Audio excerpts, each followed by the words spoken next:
10절까지 우리 함께 내용 생각하면서 합독하도록 하겠습니다. 신약성경 128면에 있습니다. 누가복음 19장 1절로 7절 함께 합독합니다. 시작. 예수께서 여리고로 들어가 지나가시더라. 삭개오라 이름하는 자가 있으니 세리장이요 또한 부자라. 그가 예수께서 어떠한 사람인가 하여 보고자 하되 키가 작고 사람이 많아 할 수 없어 앞으로 달려가서 보기 위하여 돌무화과 나무에 올라가니 이는 예수께서 그리로 지나가시게 되밀어라. 예수께서 그곳에 이르사 쳐다보시고 이르시되 삭개오야 속히 내려오라. 내가 오늘 내 집에 유하여야겠다 하시니 급히 내려와 즐거워하며 영접하거늘 무사람이 보고 수군거려 이르되 제가 죄인의 집에 유하러 들어갔도다 하더라. 아멘.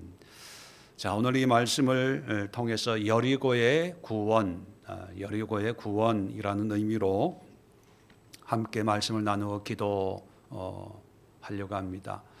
여러분, 여리고 하면 뭐가 제일 떠오릅니까? 나팔, 또 여호수아.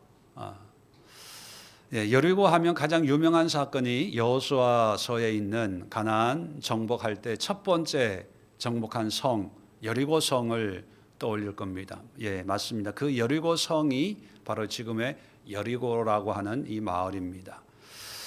그래서 우리가 삭개오에 대해서는 아마 많이 얘기를 들었을 것입니다.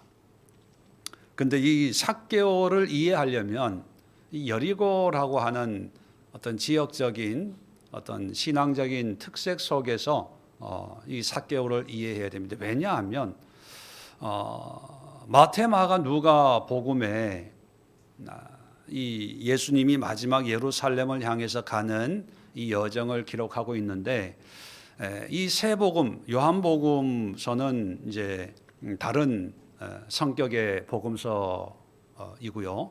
이 세 복음서가 동일하게 이 여리고에 대한 이야기를 기록하고 있습니다. 물론 이 삭개오 이야기는 누가복음에만 나와요. 근데 마가복음과 마태복음 그리고 누가복음에 여리고의 사건으로 누가복음 18장 35절 그 위에 보시면 여리고에 가까이 가셨을 때 한 맹인이 길가에 앉아 구걸하다가 무리가 지나감을 듣고 이 무슨 일이냐 물은데 그들이 나사렛 예수께서 지나가신다 하니 맹인이 외쳐 이르되 다윗의 자손 예수여 나를 불쌍히 여기소서. 맹인이 예수님 만나서 눈을 뜨고 구원받는 이 이야기를 세 복음서가 똑같이 기록을 하고 있습니다. 물론 약간 달라요. 마태복음에는 맹인 2명이 이렇게 나오고 누가복음에는 그저 한 맹인이 이렇게 나오고 우리가 잘 아는 바디메오 이름이 나오는 거는 마가복음에 근거를 해서 이 맹인의 이름이 바디메오다 그렇게 알 정도로 이 맹인의 사건은 세 복음서가 똑같이 기록을 하고 있고 거기다가 한술 더 떠서 누가복음은 또 여리고에서 삭개오 이야기를 하고 있다는 거예요. 아니 맹인이 눈 뜨는 거 뭐 이게 뭐 별로 이제는 중요하지 않아요. 한 3년 반 동안 공생을 하면서 정말 죽은 자도 살렸는데 거지 구걸하고 있는 이 맹인이 눈 떴다는 게 뭐 대단하길래 세 복음서가 다 언급을 하고 있을까?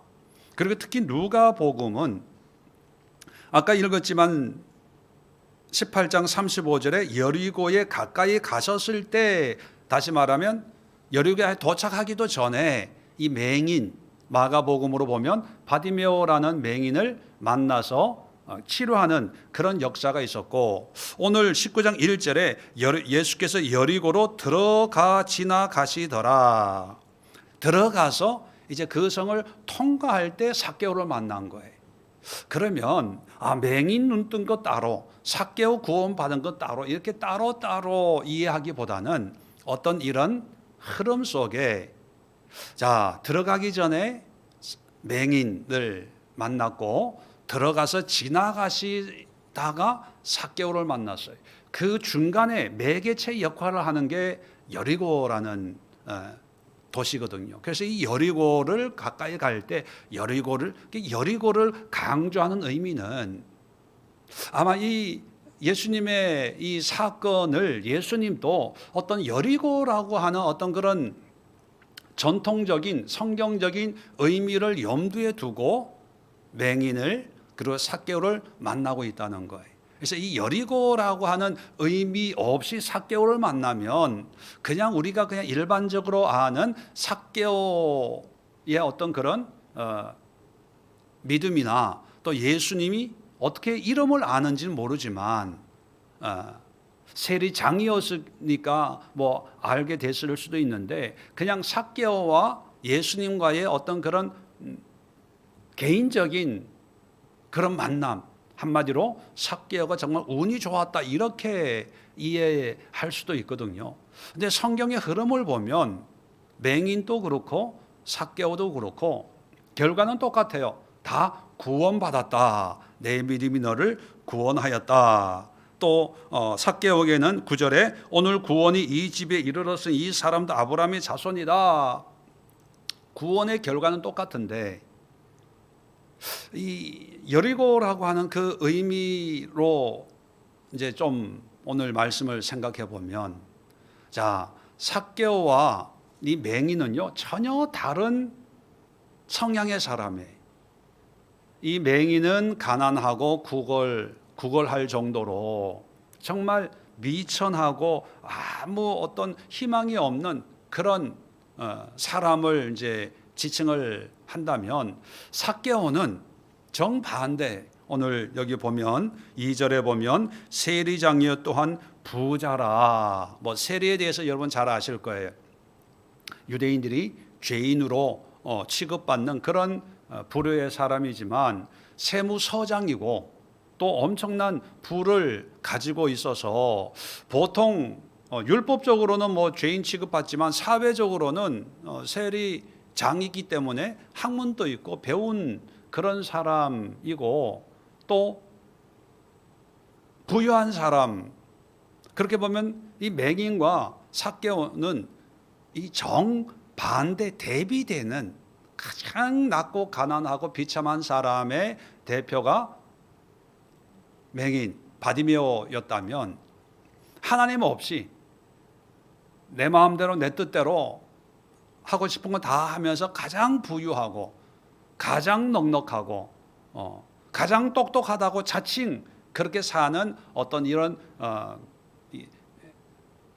대비되는 두 부류의 사람을 여리고에서 만나는 거예요. 그러면 아까도 말씀드린 여리고 하면 가나안 땅에 들어갈 때 이제 요단강을 건널 때부터 여리고성을 이제 점령할 때 아마 그 사건을 다 기억할 겁니다. 여리고를 점령하는 가장 중요한 요소가 뭐냐라고 하면 여러분 뭐라고 대답을 할 수 있을까요? 네, 순종. 맞아요. 순종. 순종. 하루에 한 바퀴 돌아라. 하루에 한 바퀴 돌고 마지막 날 7바퀴 돌고 외쳐라. 그리고 돌면서 아무 말 하지 마라. 왜 아무 말 하지 말라 그랬을까요? 말하기 시작하면 못 돌아요. 야, 이게 된다고 생각해? 이 집사, 권사님, 이게 말이 돼요? 뭐 한마디씩 하다 보면 나 쉴래, 나 빠질래, 뭐 이러니까 순종하기 위해, 순종시키기 위해서는 아무 말 하지 말고. 그런데 이스라엘 백성들이 끝까지 순종을 한 거죠. 그래서 여리고성이 무너졌다는 걸 잘 알 겁니다. 그런데 순종하기 전에 더 중요한 게 있습니다. 가나안 땅, 목적지, 하나님의 말씀, 그리고 하나님이 가라고 한 곳에 우리는 가야 돼. 그래서 광야 40년, 또 홍해, 여리고 이런 걸 보면 자, 이런 여리고의 어떤 신앙적인 의미와 교훈이 예수님도 아시겠죠. 자, 마지막 여행이거든요. 두 번 다시 있을 수 없는 이 여행을 하면서 맹인과 삭개오를 구원시키는 그 모습을 보면 두 사람의 공통점이 뭐냐면, 전혀 사회 신분이 다르지만 공통점이 뭐냐면 예수님께 나아가는 거예요. 가만히 앉아서 예수님이 오기를 기다리는 게 아니고 예수님을 찾아가는 거예요. 소경도 예수가 지나간다 하시니까 맹인이 외쳐 다윗의 자손 예수님 나를 불쌍히 여기소서. 그럴 때면 지나가는 사람이 야 시끄러 조용해, 귀찮게 하지 마, 소리 지르지 마, 뭐 이렇게 만류를 해요. 그래도 더욱 크게 소리 질러 39절에 다윗의 자손이여 나를 불쌍히 여기소서. 자, 맹인이니까 거지니까 뭐 할 수 있는 게 뭐겠어요? 아무것도 할 수 없다라고 생각할 수 있는 사람이에요. 그런데 할 수 있는 게 뭐냐면 간절히 외치는 거예요.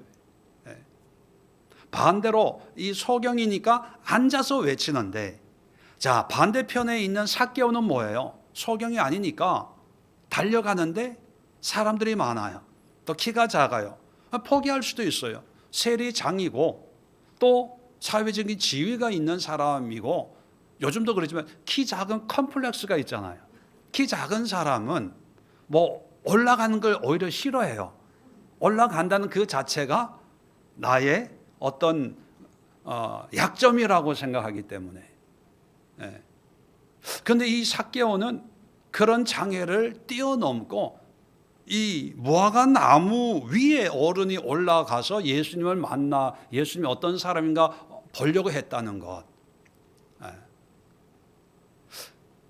여호수아서에도 보면 하나님의 말씀에 순종하기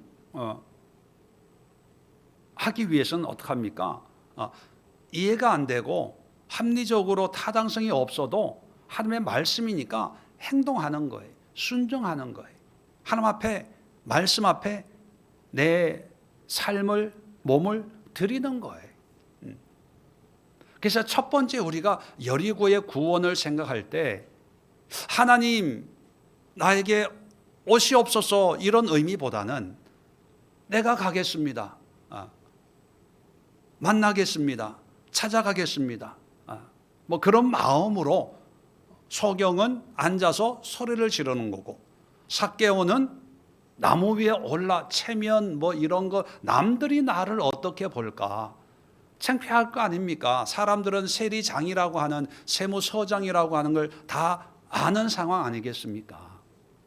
왜냐하면 세리들이 아주 이게 악바리처럼 이 세금을 걷어가니까 누가 세리다 하는 것을 다 알아요. 동네 사람도 예수님이 너의 집에 유해해야 되겠다 했더니만 사람들이 수군수군해서 7절에 저가 죄인의 집에 유하러 들어갔도다.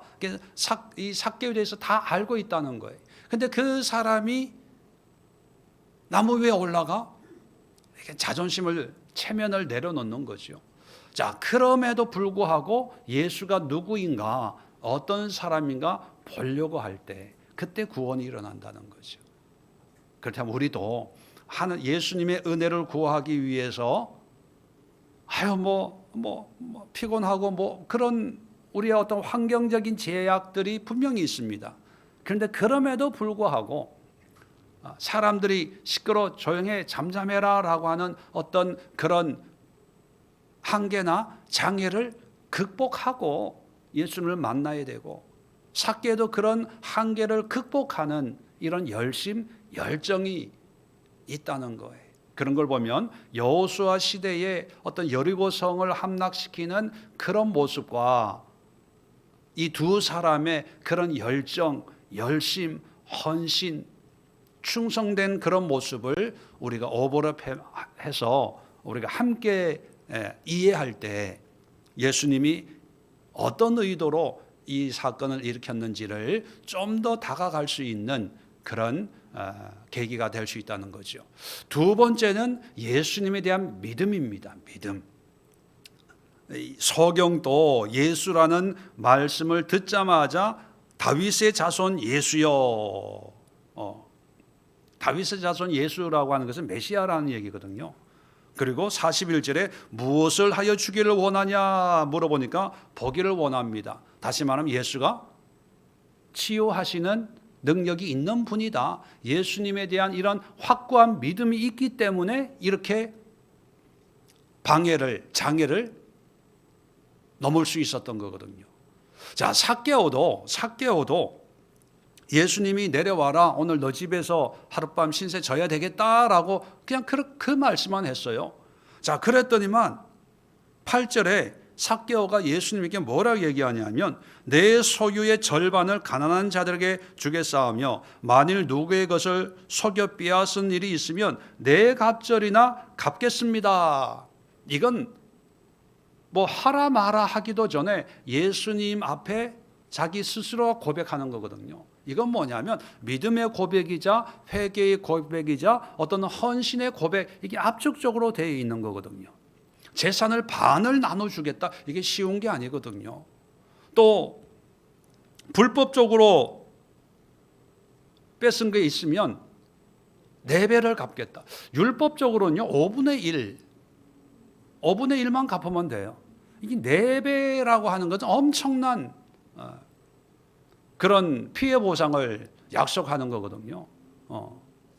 물론 자기 자신에 대한 자신감이 있어서 그런지 모르지만 일반적으로 세리의 삶을 보면 이런 고백을 쉽게 할 수 없는 그런 모습입니다. 그럼에도 불구하고 6절에 삭개오는 급히 내려와 즐거워하며 영접하거늘, 아주 기쁘게 즐겁게. 이건 뭐냐면 예수님에 대한 믿음, 신뢰, 예수님이 어떤 분인가를 알고 예수님을 기쁨으로 영접하는 그런 모습을 볼 수가 있습니다. 그렇다면 우리가 구원의 삶을 산다라고 하는 그 의미를 볼 때 우리는 예수님에 대한 어떤 믿음의 관계보다는 예수님은 그냥 믿음의 대상이고 내 삶의 어떤 요소, 예를 들면 소경 같으면 내 눈을 뜨게 해줬으니까 내가 믿는 거야. 삭개오 같은 경우에는 나를 구원해 줬으니까 믿는 거야. 어떤 조건으로 환경적인 어떤 상황의 변화에 대한 나의 어떤 반응이 믿음 생활을 영위하는 어떤 동기가 될 수 있는데, 이 삭개오를 보면요 아주 구원을 얘기하기 전이거든요. 자원해서 기꺼이 즐겁게 이런 걸 보면 예수님에 대한 어떤 믿음, 어떤 식으로 그 믿음이 만들어졌는지는 자세하게 설명을 하지 않고 있지만 예수님에 대한 믿음의 확신, 신뢰가 있었다. 세 번째는 순종입니다. 순종.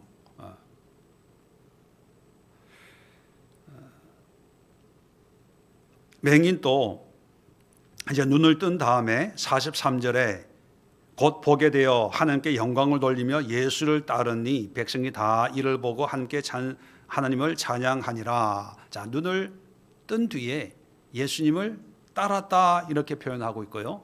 삭개오도 예수님을 기쁘게 영접하고 아까 말씀드린 것처럼 재산을 나누겠습니다. 또 빼앗은 것 있으면 내 갑절 갚겠습니다. 이런 헌신과 고백과 순종의 삶, 변화의 삶을 우리에게 보여주고 있습니다. 이 여리고라고 하는 구약적인 의미에서도 우리가 한 사람을 또 떠올릴 수가 있죠. 여리고 하면 떠올리는 라합이라고 하는 한 여자를 유일하게 구원받은 라합의 가족.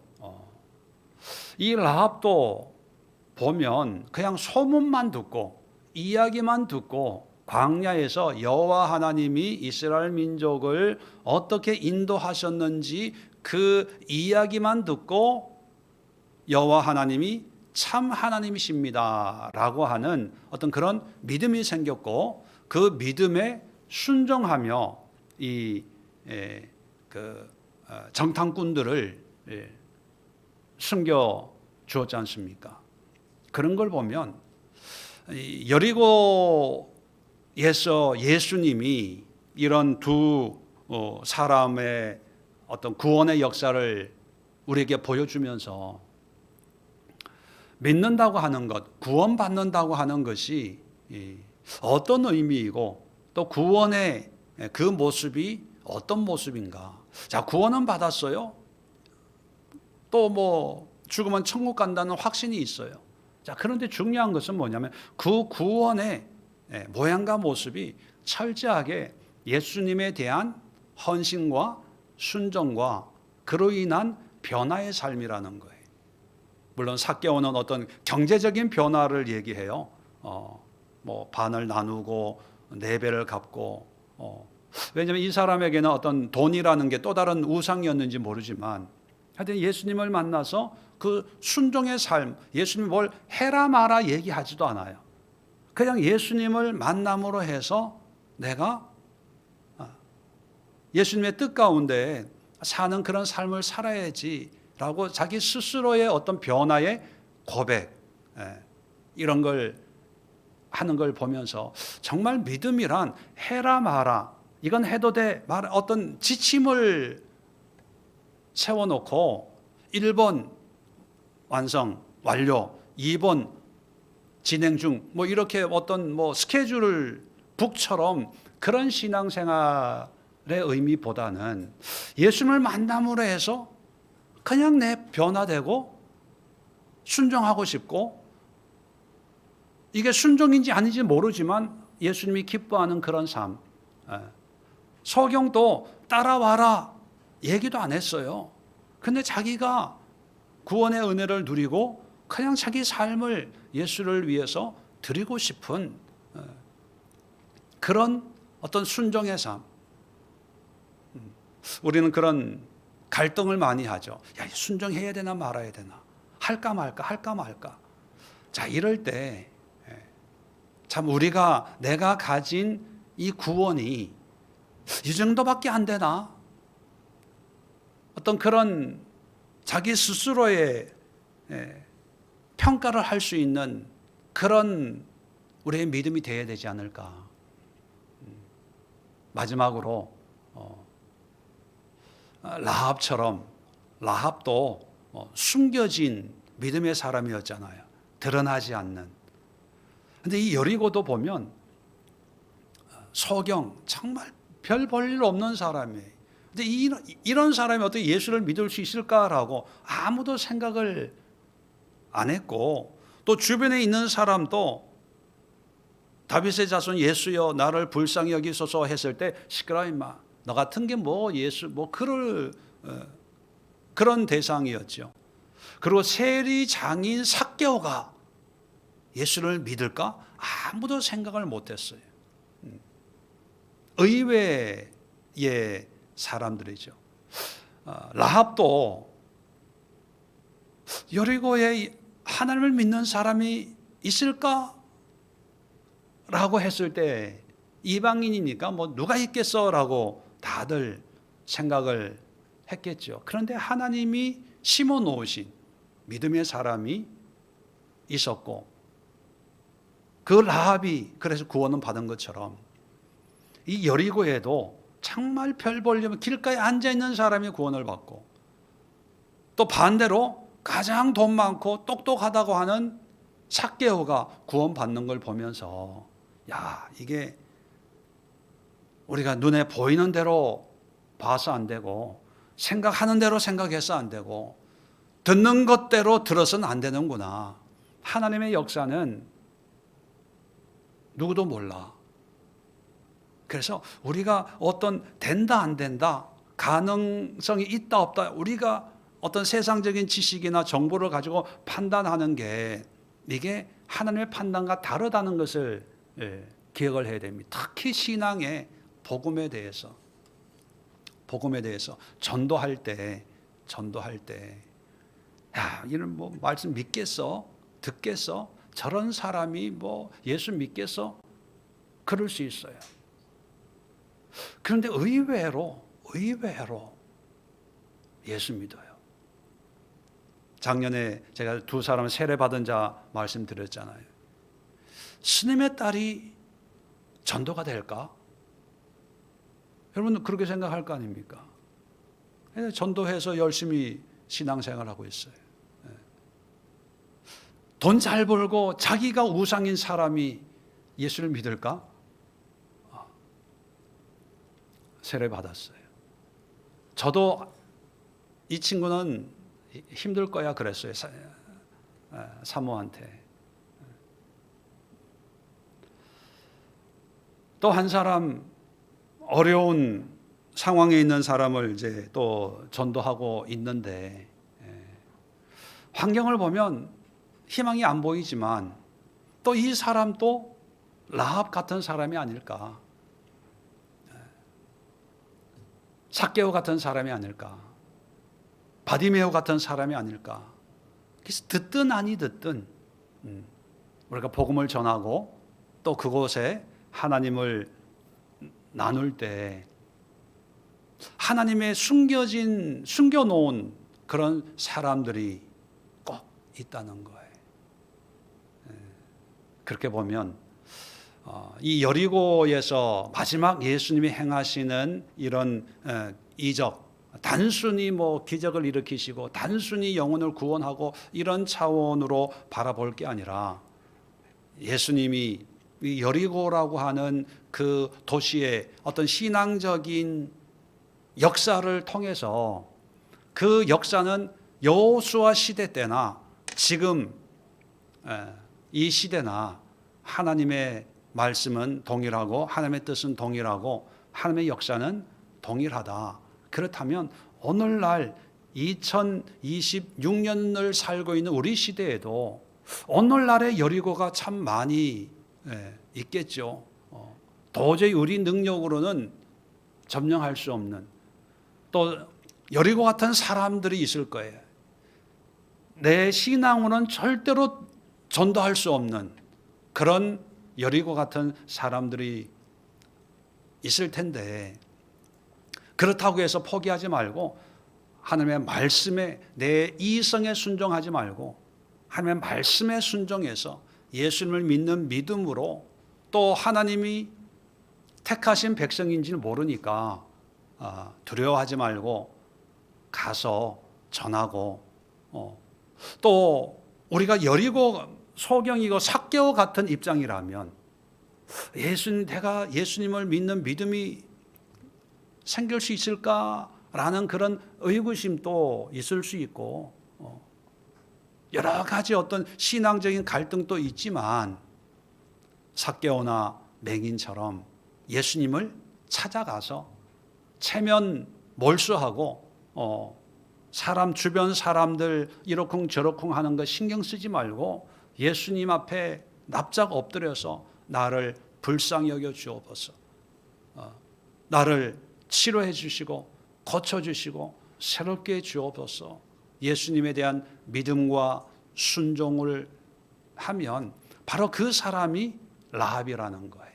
그 사람이 하나님이 심어 놓으신 그런 한 사람 한 사람 될 수 있다는 어떤 신앙의 도전을 오늘 가지시고 함께 예수님의 마음으로 기도하시고 또 삭개오와 맹인의 그런 마음으로 간절함으로 하나님을 찾고 예수님을 찾으면서 우리도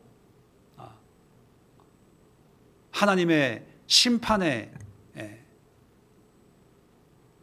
대상이 될 수밖에 없지만 그럼에도 불구하고 라합처럼 택한 백성이 되어서 구원의 기쁨과 감사함으로 또다시 예수님을 따르는 그런 삶을 살 수 있도록 오늘 이 시간 여리고의 믿음과 여리고의 구원과 여리고의 은혜와 여리고의 간절함을 가지고 주님 앞에 나아가는 그런 시간 갖도록 하겠습니다. 자리 정돈하시고